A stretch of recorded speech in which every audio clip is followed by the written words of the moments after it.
자신 외의 다른 생명체들을 개자수로 보는 존재, 인간. 덕분에 수많은 생명체들이 지구상에서 영원히 사라져버리고 말았으니 인간과의 전쟁에서 패배해 멸종한 생명체부터 인간이 거슬린다고 멸종시켜버린 생명체까지 9종만 모아봤으니 딱 집중! 인간을 얕봤다가 멸종당한 생명체 코끼리새. 키 3m, 몸무게 500kg급의 지구 역사상 가장 큰 새였던 이 녀석. 압도적인 피지컬을 휘두르며 마다가스카르 섬의 왕으로 군림하고 있었는데 문제는 너무 거대하다 보니 천적이 없었다는 것. 어느 날 섬에 나타난 조그만 인간 따위 당연히 전혀 무서워하지 않았고 도망가기는커녕 그냥 멀뚱히 서서 쳐다보기만 한다. 그러나 인간이라는 미친 변수에는 자연의 피지컬 공식이 통하지 않았으니 인간들은 무기와 전략을 활용해 순식간에 녀석들을 조리돌림하기 시작. 결국 코끼리새는 순식간에 식량 공급기로 전락하고 만다. 사냥이 아닌 거의 학살에 가까운 수준. 그렇게 한 번에 한 세대가 통째로 날아가 버리며 결국 17세기 말 코끼리새는 인간을 얕봤다는 대죄로 지구상에서 영원히 사라지게 된다. 인간을 믿었다고 멸종당한 생명체 카리브의 몽크물범. 키 2.5m, 몸무게 300kg의 살벌한 피지컬로 카리브의 최상위 포식자로 군림하던 몽크물범은 의외로 느긋한 성격을 가지고 있었는데 이에 따라 어느 날 갑자기 나타난 인간들을 봐도 바다로 들어가거나 경계하며 거리를 두기는커녕 그냥 인간을 믿고 옆에 같이 누워 낮잠을 때려버린다. 즉 사람을 자연의 일부 정도로 생각하고 그냥 믿었던 것인데, 그리고 영악한 인간은 당연히 이런 순진함을 절대 그냥 두지 않는다. 도망 안감, 저항 안함, 잡기 쉬움. 이유는 차고 넘쳤고 총은 쓸 필요조차도 없었다. 그냥 몽둥이로 치고 작살로 찍고 여럿이 둘러싸 질식시키고 도망치지 않는다는 사실은 오히려 인간을 더욱 잔인하게 만들었다. 사냥이 아닌 거의 수학에 가까운 형태. 그저 필요할 때 가서 죽이면 고기랑 가죽이 나오는 살아있는 편의점 그 자체였다. 결국 1952년 마지막 카리브의 몽크물범이 사람들의 시야에서 사라지며 사람 옆이 안전하다고 믿었던 이 생명체는 지구상에서 완전히 삭제되게 된다. 인간이랑 같이 살려다가 멸종당한 생명체 바이지.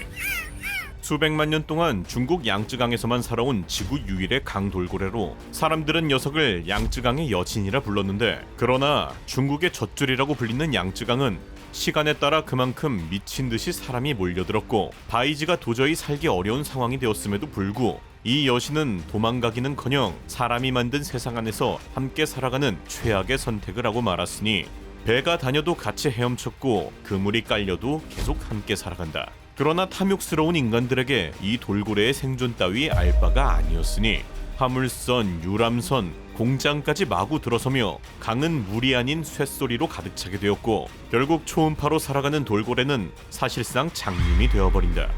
길을 못 찾고 장애물을 못 보고 배에 치이고 그렇게 누구도 사냥한 적 없던 바이지는 세상에서 조금씩 사라지기 시작. 결국 2006년 기능적 멸종이라는 한 줄만 남긴 채 이 세상에서 영원히 사라지게 된다. 인간과의 전쟁에서 져서 멸종한 생명체 하스트 독수리.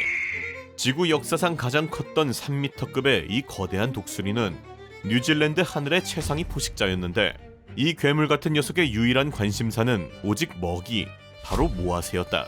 날지 못하고 덩치만 컸던 초식동물 모아새는 수천 년간 하스트 독수리에게 완벽한 먹잇감이었는데, 그러나 인간이 뉴질랜드에 도착하며 이 균형은 깨지게 되었으니 사람들 역시 모아새를 보고 식량으로 생각한 것. 그렇게 순식간에 모아새를 조져버린다. 인간과의 먹이 경쟁에서 밀린 하스트 독수리는 결국 인간을 공격하며 전쟁을 벌였지만 절대 강자인 인간에게는 역부족일 뿐. 그 결과 전쟁에서 대패하며 1400년대 뉴질랜드 하늘에서 완전히 사라지게 된다. 밤에 울었다고 멸종당한 생명체 웃는 올빼미. 외형만 보면 특별할 것 없는 이 녀석에게는 치명적인 특징이 하나 있었으니 바로 울음소리.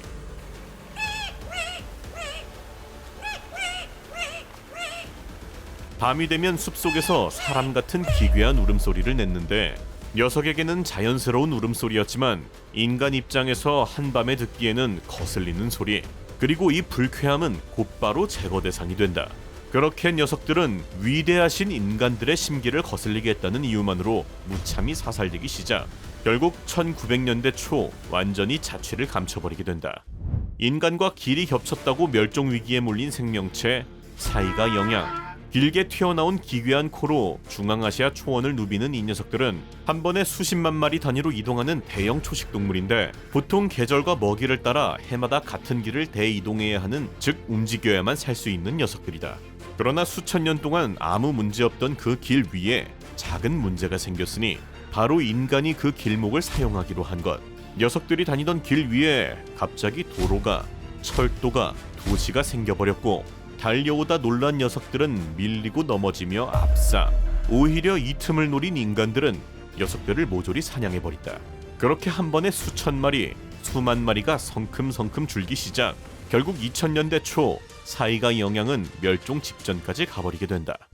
너무 느리다고 멸종당한 생명체 자이언트 그라운드 슬로스. 키 무려 6m, 몸무게 4000kg의 저세상급 피지컬로 코끼리보다 크고 자동차보다 무거운 지구 역사상 가장 거대한 나무늘보였는데 사실상 이건 뭐 이름만 늘보지 녀석이 뒷발로 일어나면 실제로 집채만 했고 앞발의 거대한 발톱은 사람 따위 가볍게 찢을 수 있는 수준.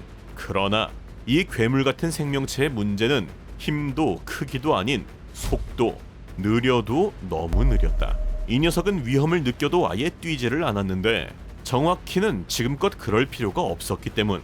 녀석에게 혼자 덤비는 짐승은 사실상 발톱 한 방으로 죽이면 되어서인데, 그러나 인간은 혼자가 아니었다. 여러 명이 협동해서 불과 창을 들고 녀석을 조지기 시작. 덩치가 커봤자 인간의 전략에는 아예 게임이 되지 않았다. 이건 싸움이 아니라 그냥 도살.